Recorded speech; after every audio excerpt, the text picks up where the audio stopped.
राज्यात येत्या आठवड्यामध्ये अवकाळी पावसाचा अंदाज वर्तवण्यात आलेला आहे। विदर्भात मेघगर्जनेसह पावसाचा अंदाज वर्तवण्यात येतोय।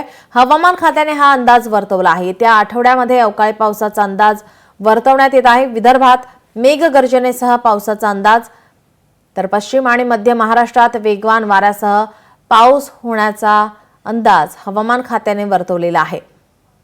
राज्यामध्ये काही भागात अवकाळीचा या ठिकाणी अंदाज वर्तवण्यात येतोय, तर काही ठिकाणी तापमान वाढण्याची शक्यता वर्तवण्यात येत आहे।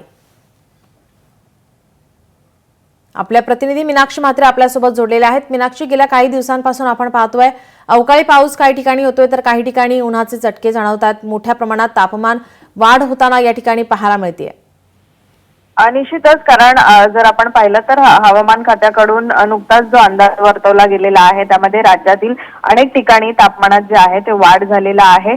खरं तर सोलापुरामध्ये सर्वाधिक तापमान जे आहे ते नोंदवण्यात आलेलं आहे। 42.2 असं हे तापमान नोंदवण्यात आलेलं आहे। कारण मागच्या आठवड्यात जर पाहिलं तर सोलापूरमध्ये 42° तापमान जे आहे ते होतं आणि आता यामध्ये अधिकची वाढ झालेली आहे। त्यामुळे पश्चिम महाराष्ट्र, मराठवाडा आणि उत्तर महाराष्ट्रातील बहुतेक ठिकाणी हा तापमानाचा पारा जो आहे तो वाढलेला आहे। तसंच मुंबईतली जर परिस्थिती पाहिली तर मुंबईमध्येही तापमानात वाढ झालेली आहे। त्यामुळे सांताक्रूजमध्ये काल जर आपण पाहिलं तर काल आणि परवा मधलं जर तापमान पाहिलं तर 36.8 असं सेल्सिअस जे आहे ते नोंदवण्यात आलेलं आहे आणि यामध्ये 2 अंशांनी देखील वाढ झालेली आहे। त्यामुळे राज्यात अनेक भागामध्ये आपण पाहतोय की काही ठिकाणी पाऊस जे आहे ते पडत आहे, तर दुसरीकडे मराठवाडा, विदर्भ आणि मध्य महाराष्ट्रातील काही भागांमध्ये पुढील 4 दिवस जे आहे ढगाळ वातावरण आणि हलक्या सरीचा अंदाज देखील वर्तवण्यात आलेला आहे। त्यामुळे हवामान विभागाने व्यक्त केलेला जो अंदाज आहे त्याकडे दुसरीकडे राज्यात उन्हाचा तापही वाढत आहे। त्यामुळे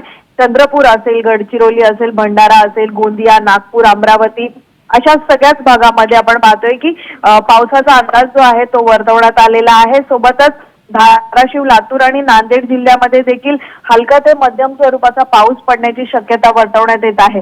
तर दुसरीकडे आपण पाहतोय की या आठवड्यामध्ये उत्तर महाराष्ट्र, मराठवाडा आणि विदर्भामध्ये यासोबतच पश्चिम महाराष्ट्रामध्ये जर पाहिलं तर सोलापूर जिल्ह्यामधला तापमान जो आहे तो अधिकच वाढण्याची शक्यता आहे। त्यामुळे कमाल तापमान जर पाहिलं तर 40 ते 42 अंश सेल्सिअस पर्यंत वाढण्याची शक्यता वर्तवण्यात येत आहे आणि त्यामुळे दुपारच्या पेक्षा जी उष्णता आहे ती यामध्ये घट होण्याची देखील शक्यता आहे। त्यामुळे उष्ण आणि कोरडं वातावरण जे आहे ते पुढील काही दिवसामध्ये पाहायला मिळेल आणि याच अनुषंगाने आपण पाहतोय की या संपूर्ण राज्यातील वातावरणामध्ये होत असलेला बदल जे आहे ते कुठेतरी सर्वसामान्यांच्या आरोग्यावरती देखील थेट याचा परिणाम पडत असल्याचं पाहायला मिळतंय। जी, धन्यवाद मीनाक्षी, आपण दिलेल्या सविस्तर माहितीसाठी।